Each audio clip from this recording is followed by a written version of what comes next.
ہم کس طرح ذمہ دار بن سکتے ہیں؟ کیسے؟ مجھے پتہ ہے کہ مجھے ذمہ دار بننا ہے، لیکن میں یہ کیسے کروں؟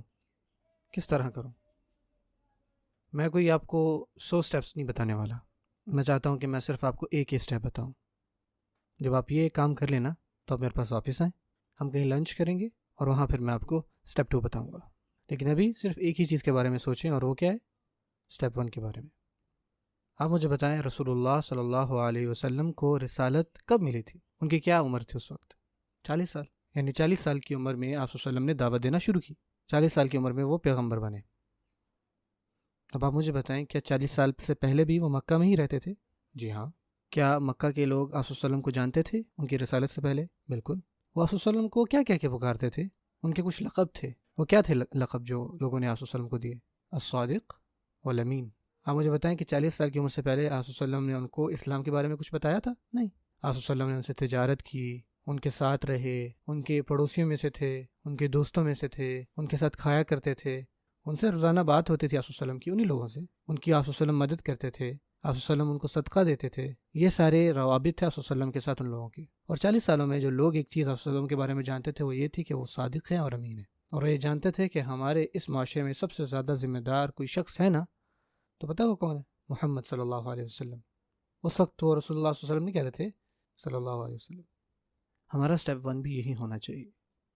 ہمارا پہلا سٹیپ ہونا چاہیے ایز اے امت، میرا پہلا قدم ایز اے امت، کہ ہمیں بھی اپنا ویسے ہی کردار کرنا ہے جیسا رسول اللہ صلی اللہ علیہ وسلم کا تھا، جو کہ ہے الصادق اور ہے الامین. اور وہ کس کے ساتھ؟ پوری دنیا کے ساتھ. اور پھر کیا ہوگا کہ جب وہ کسی مسلمان کے بارے میں سوچیں گے نا کہ یہ مسلمان دیانتدار ہوتے ہیں، جب ان کے ذہن میں مسلمان آئے تو سمجھیں کہ یار یہ وہ لوگ ہیں جن پہ ہم بھروسہ کر سکتے ہیں. اور ابھی جو صورتحال ہے وہ اتنی بری ہے کہ مسلمان ہی آپس میں ایک دوسرے کو بھروسہ نہیں کرتے، ایک دوسرے کا کوئی بھروسہ نہیں ہے.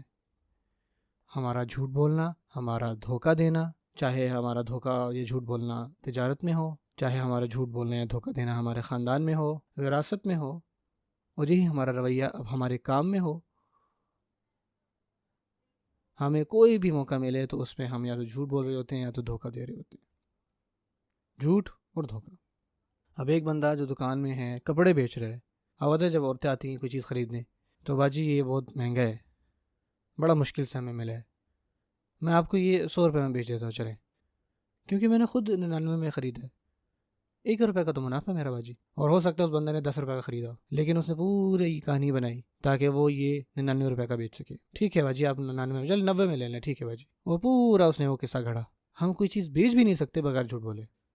کس طرح ہم اپنا یہ ٹائٹل پائیں گے صادق اور امین کا، جبکہ ہم ایک دوسرے کو ہی صادق اور امین نہیں سمجھتے اور نہیں ہے. ہمارے آپس میں ایسے رویے ہیں.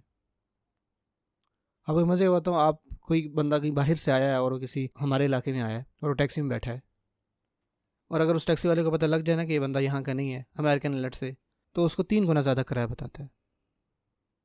کیوں؟ یہ ہے امانت ہماری، یہ ہے ہمارا طریقہ. آپ مکینک کے پاس چلے جائیں، مسلمان مکینک ہے، سبحان اللہ، مسلمان بھائی، آپ جائیں گے آئل چینج کروانے، وہ آپ کی گاڑی کھولے گا، ٹرانسمیشن دیکھے گا اور آپ کہے گا جی آپ کو نئی ٹرانسمیشن چاہیے. اب آپ کو تو نہیں پتا گاڑیوں کو، اس کو پتا گاڑیوں کا. ہم کیا کر رہے ہیں؟ پیسے کمانے کے لیے بھی دھوکے، جھوٹ بولنا، لوگوں کے ساتھ دھوکہ دہی کرنا. اور پھر ہم بات کرتے ہیں صلی اللہ علیہ وسلم کے دین کی، صلی اللہ علیہ وسلم، ہم نے اسلام کی دعوت دینی ہے جی پوری دنیا کو، ہمیں آپ صلی اللہ علیہ وسلم کی شریعت کو نافذ کرنا ہے جی. ذرا آپ رکیں، پہلے 40 سال کو دیکھیں جا کے، پہلا قدم کیا ہے آپ کا؟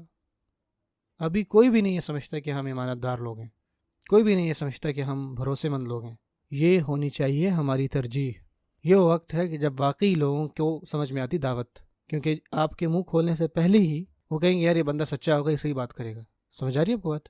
ان کو پتہ ہوگا یار یہ بندہ کبھی جھوٹ نہیں بولتا، میں سب سے زیادہ اس بندے پہ بھروسہ کرتا ہوں. ایسا ہونا چاہیے ایک مسلمان.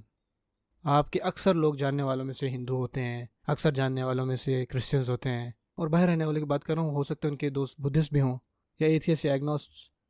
اب ان کو اسلام کے بارے میں ان کو قرآن نہیں پتہ اور نہ ہی ان کو انٹرسٹ ہے. جو اسلام کی ایک امیج آتی ہے نا ان کے سامنے، وہ ہیں آپ ہیں اسلام ان کے لیے. آپ ہیں رسول اللہ صلی اللہ علیہ وسلم کے دین کے سفیر.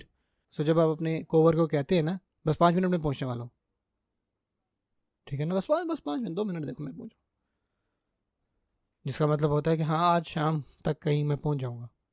اور مزے کی بات اوپر سے آپ ابھی تک گھر سے ہی نہیں نکلے ہوتے اور آپ کو فون کرتے ہیں آپ کہاں پہ ہیں؟ او میں بس راستے میں ہوں. آپ راستے میں نہیں ہیں, آپ نے ابھی تک اپنے دانت صاف نہیں کیے.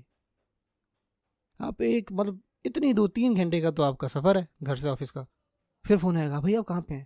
جی جی میں آ رہا ہوں, بس 10 منٹ بھائی 10 منٹ, ابھی 3 گھنٹے پڑے ہیں. 3 گھنٹوں کا آپ نے 10 منٹ بنا دیا. آپ کوئی ہیلی کاپٹر پہ آ رہے ہیں اڑ کے؟ گاڑی پہ آ رہے ہیں آپ. سچ بولیں, ان چھوٹ چھوٹ چیزوں میں نا جھوٹ نہ بولیں. اگر ان چھوٹ چھوٹ چیزوں میں بھی ہم سچے نہیں ہیں تو پھر جو بڑی چیزیں ہوں گی ان میں ہم کیسے سچے ہو سکتے ہیں؟